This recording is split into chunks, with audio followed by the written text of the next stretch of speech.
اللہ تعالیٰ نے نبی پاک صلی اللہ تعالیٰ علیہ وسلم کو بڑے عالی شان، بڑے بلند اور بڑے عظیم اخلاق کے ساتھ دنیا میں مبعوث فرمایا، اور خود نبی کریم صلی اللہ تعالیٰ علیہ وسلم بیان فرماتے ہیں کہ میں دنیا میں اچھے اخلاق کی تکمیل کرنے کے لیے آیا ہوں۔ ہمارے ہاں لوگوں نے اخلاق کا مطلب فقط میٹھا بولنا سمجھ لیا ہے کہ میں میٹھا بولتا ہوں تو میں با اخلاق ہوں۔ تو یاد رکھیے گا کہ میٹھا بولنا بھی اخلاق کا حصہ ہے، لیکن صرف میٹھا بولنا اخلاق نہیں۔ میٹھا تو لوگ اپنے مطلب کے لیے بھی بولتے ہیں، اپنا کام نکلوانے کے لیے بھی میٹھا بولتے ہیں، وقتی اور ضروری معاملات کے لیے بھی میٹھا بولتے ہیں۔ اصل اخلاق تو یہ ہے کہ آپ جب بھی بولیں سچ بولیں، آپ خوشامد سے بچیں، جھوٹ سے بچیں، بددیانتی سے بچیں۔ اکثر میں دوستوں کی خدمت میں ایک بات عرض کیا کرتا ہوں کہ ہمارے ہاں لوگوں نے سمجھ لیا ہے کہ 3 4 5 چیزیں صرف شاید سنت ہیں: میٹھا کھانا، مسواک کرنا، نخنوں کو رنگا رکھنا، امامہ باندھنا۔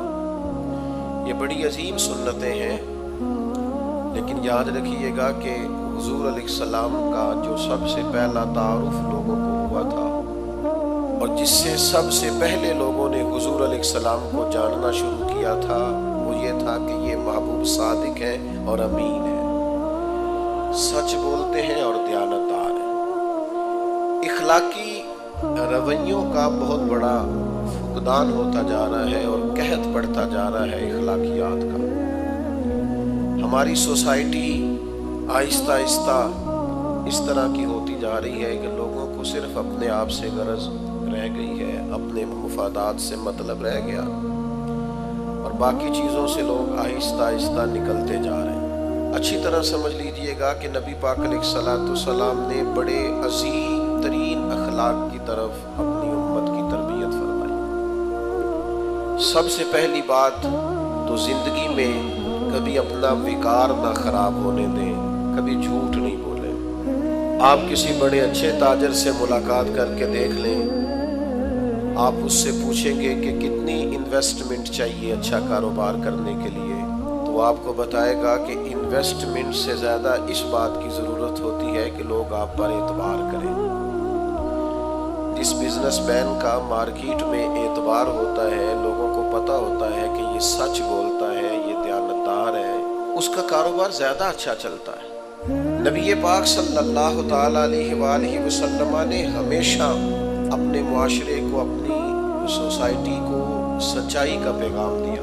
جناب ابو سفیان رضی اللہ تعالیٰ عنہ فرماتے ہیں کہ مجھے جب شاہ روم نے بلایا تھا اور اس نے نبی پاک علیہ السلام کے بارے میں پوچھا تھا، تو اس وقت تک میں کلمہ نہیں پڑھتا تھا، تو میں نے اسی انداز میں وہ ساری گفتگو کی تھی جس انداز میں ہم حضور کے بارے میں کیا کرتے، اور ان سوالات میں ایک سوال اس نے یہ بھی پوچھا، یہ بخاری شریف سے لے کر تمام کتب میں یہ روایت موجود ہے۔ ایک سوال یہ بھی پوچھا تھا اس نے کہ بتائیے، جس محبوب نے دعوی نبوت کیا ہے، کیا کبھی انہوں نے جھوٹ بھی بولا ہے؟ یہاں تو لوگ لوگوں کو ہنسانے کے لیے جھوٹ بولتے ہیں، کوئی فائدہ نہیں ہوتا، ذاتی طور پر ایک ٹکے کا فائدہ نہیں، لیکن بلا وجہ کے جھوٹ۔ کیا اس محبوب نے کبھی جھوٹ بولا ہے؟ کبھی؟ نوجوانوں سنو، اعتبار جس آدمی کا اٹھ جائے، وہ جتنا مرضی بڑا آدمی بھی ہو، وہ سوسائٹی میں صفر پہ آ جاتا ہے۔ سچ بولو گے تو اعتبار قائم ہوگا، لوگ آپ کی عزت کریں گے، قدر کریں گے، لوگ آپ کو آپ تھوڑی باتیں کریں زندگی میں، لیکن صرف اتنی کریں جتنی باتوں پر پورا اترنا ہے، اس سے زیادہ ایک جملہ بھی نہیں بولیں۔ ابو سفیان فرماتے ہیں کہ مجھ سے کہا بادشاہ نے، بتائیے کبھی حضور نے جھوٹ بھی بولا ہے؟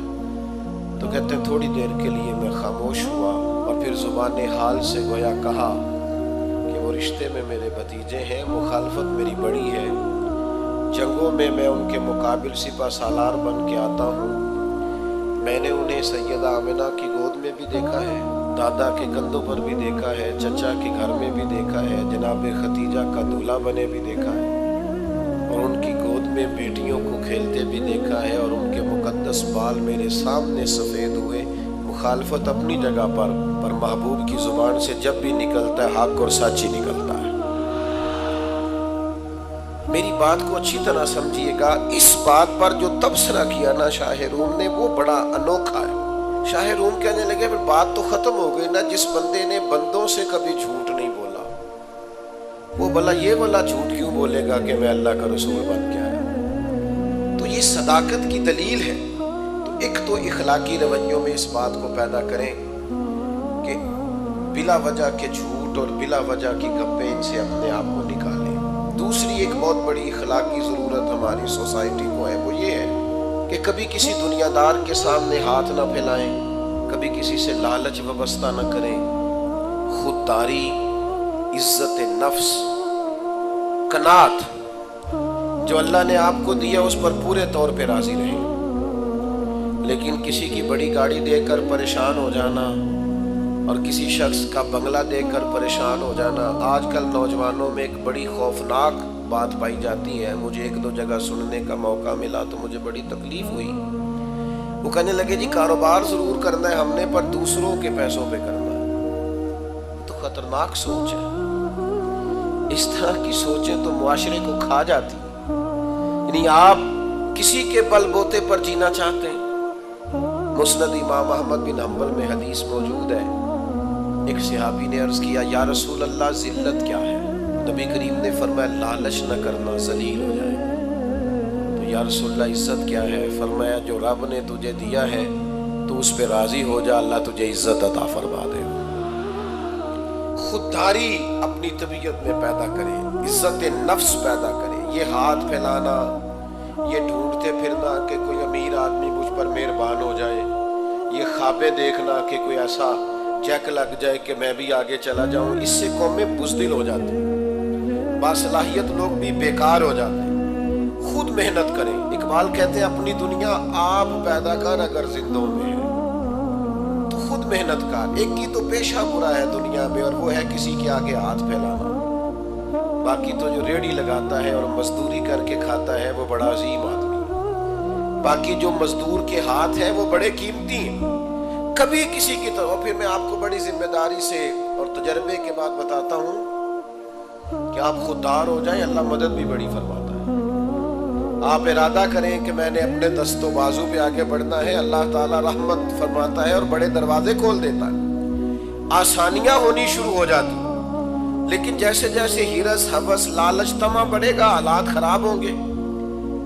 حضرت حکیم بن حزام رضی اللہ تعالیٰ عنہ بخاری میں موجود ہے، فرماتے ہیں میں حضور کی بارگاہ میں حاضر تھا، نبی کریم علیہ السلام بانٹ رہے تھے تو میں نے بھی دیکھا جو ان کو بانٹتے تو میں نے بھی بڑھ کے شوق تھے، دستے عطا کے سامنے دستے طلب بڑھا دیا۔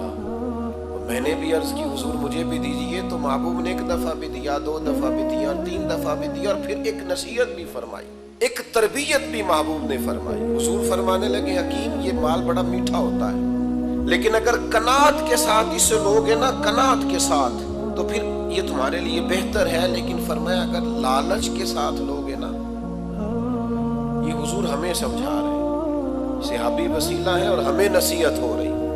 کریم فرمانے لگے اگر اس کو تم لالچ سے لوگے تو فرمایا اس آدمی کی طرح ہو جاؤ گے جو کھانا تو کھاتا ہے پر اس کا پیٹ نہیں بھرتا، وہ بار بار کھاتا ہے، بار بار کھاتا ہے، سہ سہ نفل نمازاں پڑھیاں پر ظالم نفس نہ مردہ ہو، بار بار کھاتا ہے۔ تو جب آپ قناعت کرتے ہیں، اللہ پر بھروسہ کرتے ہیں اور مالک سے طلب کرتے ہیں تو پھر وہ بے حساب دیتا ہے۔ لیکن جب توجہ یہ ہو جائے کہ میں نے کسی دنیا دار سے لینا ہے، فلاں سے حاصل کرنا ہے، حضرت حکیم بن حزام کہتے ہیں محبوب نے کہا میرے ہاتھ پر بیعت کرو کہ کبھی کسی دنیا دار کے آگے ہاتھ نہیں پھیلاؤ۔ آپ فرماتے میں نے اپنے نبی سے وعدہ کیا، پھر عمر گزر گئی، کبھی کسی دنیا دار کے آگے ہاتھ نہیں پھیلایا، یہاں تک کہ وہ گھوڑے پر بیٹھے ہوتے تھے اور درہ کبھی ہاتھ سے گر جاتا تھا نا تو قریب غلام کھڑا ہوتا تھا تو اسے بھی نہیں فرماتے تھے مجھے اٹھا کے دے دو، خود گھوڑے سے اترتے تھے، خود درہ اٹھاتے تھے۔ خادم کہتا مجھے بتا دیتے میں کر دیتا، فرمایا کیسے بتا دیتے؟ میں نے اپنے نبی سے وعدہ کیا کبھی کسی دنیا دار کے سامنے ہاتھ نہیں پھیلاؤں گا ذات کے لیے۔ حضرت ابو بکر صدیق کے زمانے میں انہیں بلایا گیا اور کہا گیا یہ آپ حصہ لے لیں، تو انہوں نے کہا نا جی یہ مال غنیمت میں سے بھی میرا حصہ کسی اور کو دے دیں، میں نے حضور سے وعدہ کیا ہے۔ جناب عمر کے زمانے تک ان کا یہی حال رہا، پھر وصال فرمایا۔ تو یاد رکھیے گا، جب تک خودداری نہیں نہ پیدا ہوتی، عزت نفس نہیں پیدا ہوتی، اتنی دیر تک آپ اخلاقی بلندی کو پا نہیں سکتے۔ وہ حاتم طائی سے کسی نے کہا تھا کبھی اپنے سے بڑا سخی بھی دیکھا ہے؟ اس نے کہا دیکھا ہے۔ وہ کیسے؟ کہنے لگے میں نے ایک دن سارے شہر کی دعوت پکائی تھی، تو میں نے کہا دیکھو ذرا سارے لوگ آ گئے کہ کوئی رہ گیا ہے، تو میں چہرے پہ نقاب ڈال کے گیا تو ایک بوڑھا آدمی جنگل میں لکڑیاں کاٹ رہا تھا۔ تو میں نے اسے کہا بزرگوں آپ کو دعوت نہیں ملی؟ آج حاتم طائی کے ہاں دعوت تھی۔ تو کہنے لگا ملی تھی، تو گئے کیوں نہیں؟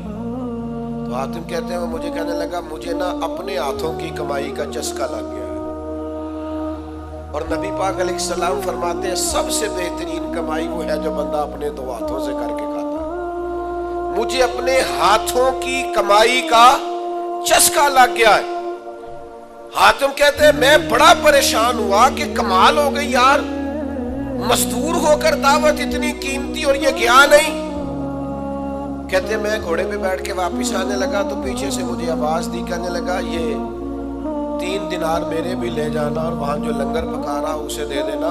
حاتم طائی کو تو ضرورت نہیں، بڑے بڑے اچھے لوگوں نے دعوت پہ آنا ہے، چلو تھوڑا حصہ میرا بھی پڑ جائے گا۔ تو حاتم کہتے ہیں میں گھوڑے سے گر گیا نیچے اور میں نے کہا ادھر آ تیرے ہاتھ چوموں، میں حاتم طائی ہوں، میں تو امیر ہو کے سخی ہوں، تو غریب ہو کے بڑا سخی ہے۔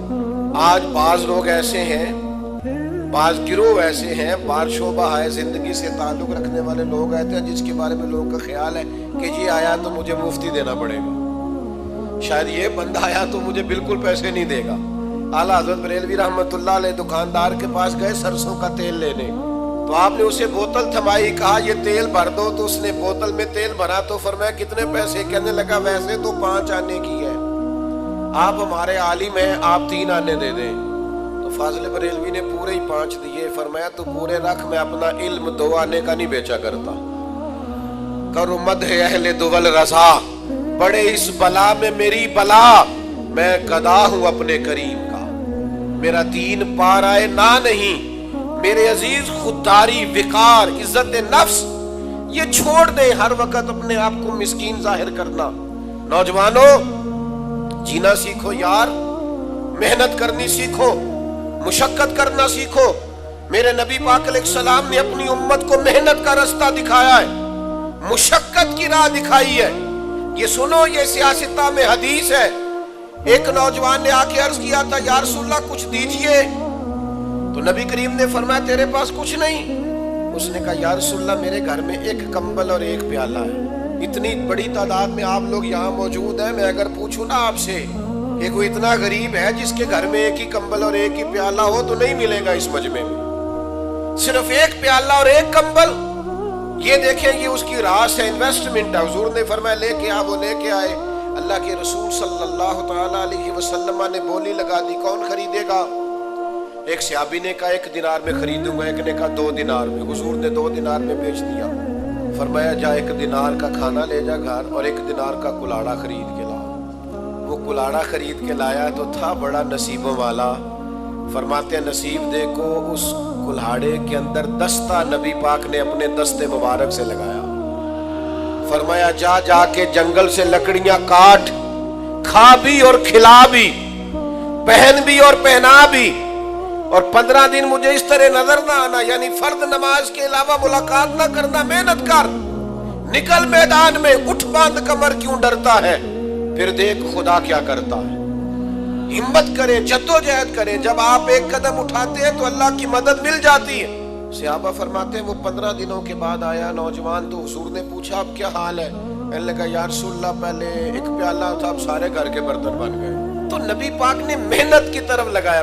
ہمارے نوجوان نا بیچارے وہ ساری زندگی سوچتے رہتے ہیں میری کبھی وہ UK والی خالہ مہربان ہو جائے نا، وہ میرا امریکہ والا ماموں مہربانی کرے، تو آپ پریشان نہ ہو، ماموں کو بھی پتہ ہے آپ کی توجہ اس طرف ہے، ان سے بھی کوئی ہاتھ ملاتا ہے تو انہیں یوں ہی لگتا ہے کہ شاید اس کو بھی مجھ سے لالچ ہے، اس کو بھی وہ بھی بیچارے الجھے ہوئے ہیں۔ ان چکروں سے باہر کیوں نہ آئے؟ آپ کو پتہ ہے زندگی میں خوش کون ہوتا ہے؟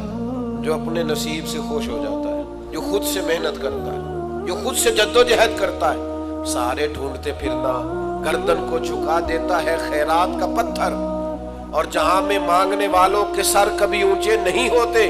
حضرت حسن بصری رحمت اللہ علیہ کے پاس میں ایک نوجوان آیا، اس نے آ کے کہا حضور آج کے بعد میں نے محنت نہیں کرنی۔ فرمایا کیا ہوا؟ کہنے لگا آج میں نے عجیب نظارہ دیکھا ہے، شیر نے شکار کیا ہے اور ایک بکرا اس نے مارا ہے اور آدھے سے زیادہ خود کھایا ہے اور باقی بچا ہوا لے کے پہاڑ پہ چڑھ گیا۔ وہاں ایک اندھی لومڑی بیٹھی تھی، باقی کا شکار اس نے لومڑی کو کھلایا ہے۔ تو میں سمجھ گیا ہوں جو رب اس اندھی لومڑی کے لیے وہاں بندوبست کرتا ہے نا، بھیجتا ہے، وہ مجھے بھی بھیجے گا، لہذا میں نے کام نہیں کرنا۔ تو خواجہ حسن بصری مسکرائے اور پھر اس بچے پر شفقت کا ہاتھ پھیرا، کہنے لگے پتر کمال ہے نا تیری سوچ۔ فرمایا کمال سوچ ہے نا تیری، تو نے کہانی میں دو کردار دیکھے، ایک لومڑی ایک شیر، تو نے لومڑی بننے کا پروگرام بنایا، شیر بننے کا کیوں نہیں بنایا؟ تو شیر بننا، تو شکار کر، خود بھی کھا اور دوسروں کو بھی کھلا، لیکن یہ کیا ذائقہ ہوا کہ بس وہیں گر جانا ہے، اسی طرف ہی صرف آنا ہے۔ ایک تو سچ بولے، خوددار بنے، اور تیسرا حضور نے ہمیں جو اخلاق سکھایا ہے نا وہ یہ ہے کہ سوچ چھوٹی نہیں رکھنی، کبھی بھی سوچیں بڑی ہونی چاہیے، دائروں میں بند نہ ہو۔ نبی پاک صلی اللہ تعالی علیہ وسلم مخلوق کے رسول بن کے آئے ہیں۔ حضور جب بھی بات کرتے تھے عالمی کرتے تھے، نبی کریم جب بھی سوچیں دیتے تھے قومی اور ملی دیتے تھے۔ ہمارا مسئلہ یہ ہے کہ ہماری سوچیں ذاتی ہیں، قومی نہیں، ملی نہیں، عالمی نہیں۔ یعنی جس بندے نے 6 کروڑ کا گھر بنایا ہے نا، وہ 5 لاکھ روپیہ اپنے دروازے میں گلی میں لگانے کو تیار نہیں ہوتا۔ وہ کہتا ہے جی یہ گھر تو میرا ہے تو گلی سانجھی ہے۔ وہ خدا کے بندے ملی سوچیں پیدا کریں، ملی، قومی۔ بزرگ فرمایا کرتے کہ پڑوسیوں کی آگ کسی وقت اس لیے بھی بجھا دینی چاہیے کہ اگر ان کی نہ بجھائی تو ہمارے گھر بھی آ سکتی۔ آپ دوسروں کا بھلا اس نیت سے کر دیں کہ سوسائٹی میں سکون پیدا ہو، معاشرے میں امن قائم ہوگا۔ ہم کیا کرتے ہیں؟ ہماری سوچیں بڑی ذاتی ہیں اور چھوٹی ہیں۔ جب تک سوچیں بڑی نہیں ہوتی، ملی نہیں ہوتی، قومی نہیں ہوتی۔ حضور جب بھی بات کرتے تھے مضبوط بات کرتے، جب بھی بات کرتے بڑی بات کرتے۔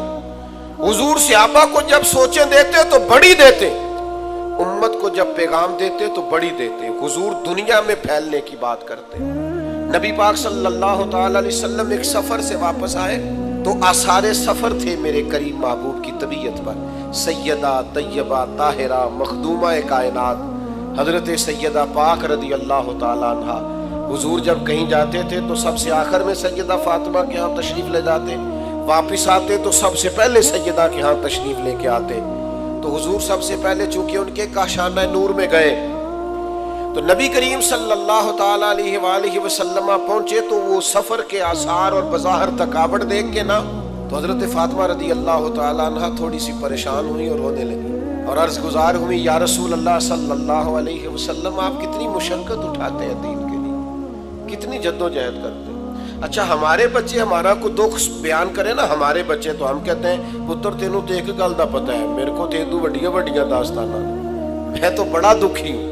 ہم کچھ ایسے رویے بناتے ہیں جن سے آنے والی نسل پھر پوری طور پر استفادہ نہیں کر پاتی۔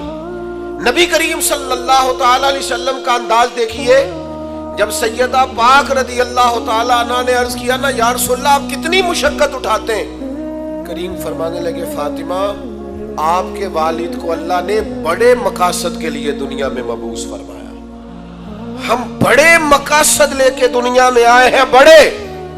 فرمایا کوئی گھر کچا بچے گا نہ پکا بچے گا، نہ کوئی جھونپڑی بچے گی جہاں اللہ ہمارے دین کے پیغام کو پہنچا نہیں دے گا۔ ہم بڑے مقاصد کے ساتھ دنیا میں آئے اور بڑے کام کر کے جانا ہے۔ حضرت عمر ایک دفعہ حضور کو دیکھ کر کے موٹے بان کی چارپائی پہ آرام فرما ہے اور پشت مبارک پر بان کے نشان ہے تو جناب عمر رو پڑے۔ تو اس وقت بھی حضور نے ایک سوچ دی، فرمایا عمر تو پسند نہیں کرتے کہ کیسر و کسرا دنیا میں تھوڑی آسانی اٹھائیں اور آخرت میں رسوا ہو جائیں، اور ہم دنیا میں تھوڑی مشقت کریں اور آخرت کی ساری عزت اللہ ہمیں ہی عطا فرما دے۔ سوچوں کو بڑا کرنا پڑے گا، وسیع کرنا پڑے گا۔ آج کل تو ایسی ہوا چلی ہے کہ ہر شخص سوچتا ہے تمام شہر جلے بس ایک میرا گھر نہ جلے۔ یہ سوچ ٹھیک نہیں ہے۔ آپ ملی اور قومی سوچیں پیدا کریں۔ ایک بہت بڑا اخلاق یہ ہے ہمارا کہ تھوڑا سا نا دوسروں کے بارے میں بھی سوچنا شروع کریں۔ وہ وجود کسی کام کا نہیں ہوتا جو نفع بخش نہ ہو، وہ علم کسی کام کا نہیں ہوتا جو نفع بخش نہ ہو۔ جب تک آپ دوسروں کا فائدہ نہیں سوچتے، یعنی حضور علیہ السلام کے جملوں کا حسن دیکھیے، فرمایا میرا مومن ہی وہ ہے جو اپنے لیے پسند کرے وہی اپنے بھائی کے لیے بھی پسند کرے۔ آپ کی سوچوں میں آپ اس حدیث پر عمل کریں، پورے ملک میں کبھی کوئی ملاوٹ نہیں کرے گا، کبھی کوئی دھوکہ نہیں دے گا، کبھی کوئی فراڈ نہیں کرے گا۔ ہمارے اسا فرمایا کرتے مدرسہ اس طرح کا بنانا کہ تمہارا اپنا بچہ بھی اس میں پڑھ سکے، کھانا اس طرح کا پکانا وہاں کہ تمہارا اپنا بچہ بھی اس طرح سے کھا سکے، ماحول ایسا بنانا کہ جو کم از کم تم خود سمجھو کہ یہاں ہماری اپنی اولادیں بھی یہاں وقت گزار سکتی ہیں۔ میرے عزیزوں، کوشش کریں تھوڑا تھوڑا دوسروں کا فائدہ کرنے کی، اور اس طرح فائدہ کرنے کی کہ پھر کسی کو پتہ نہ ہو ہمارا فائدہ کون کر رہا ہے، پھر نفع نہ ہو، یعنی نیکیوں کا رشتہ رب رسول کے ساتھ ہو، چھپی ہوئی نیکیاں ہو، کسی کو خبر نہ ہو۔ جب آپ اس طرح سے نیکی کا مزاج اور رواج پیدا کریں گے تو آپ محسوس کریں گے کہ برکت ہونے لگی ہے۔ 4 باتیں آپ کی خدمت میں عرض کی ہیں۔ جھوٹ اپنی زندگی سے مکمل نکال دیں، اور آج سے کوشش کریں، یہ نکل جاتا ہے۔ آپ اپنی زبان کو ذرا محتاط کریں، تھوڑی باتیں کرنی شروع کریں، آپ خود وزادار ہو جائیں گے بہت زیادہ۔ دوسرا، لوگوں سے لالچ چھوڑ دیں، کچھ بھی نہیں دیتے دنیا دار، نقصان ہی ہوتا ہے، طبیعت میں بے چینی اور بے قراری پیدا ہوتی ہے۔ تیسری گزارش آپ کی خدمت میں یہ کی ہے، سوچوں کو بڑا کریں، یہ حضور نے ہمیں سکھایا ہے۔ وسیع الظرف بنیں، دل کو کشادہ کریں۔ سلطان صاحب کہتے ہیں دل دریا سمندروں ڈونگے، کون دلاں دیاں جانے، اور ایک جگہ یوں بھی کہتے ہیں کہ 14 طبع کی دلے دے اندر اسی تمبو وانگو تانے۔ چوتھی اور آخری گزارش آپ کی خدمت میں نے یہ عرض کی ہے کہ کوشش کریں کہ دوسروں کا ہم سے کوئی نہ کوئی فائدہ ہو جائے۔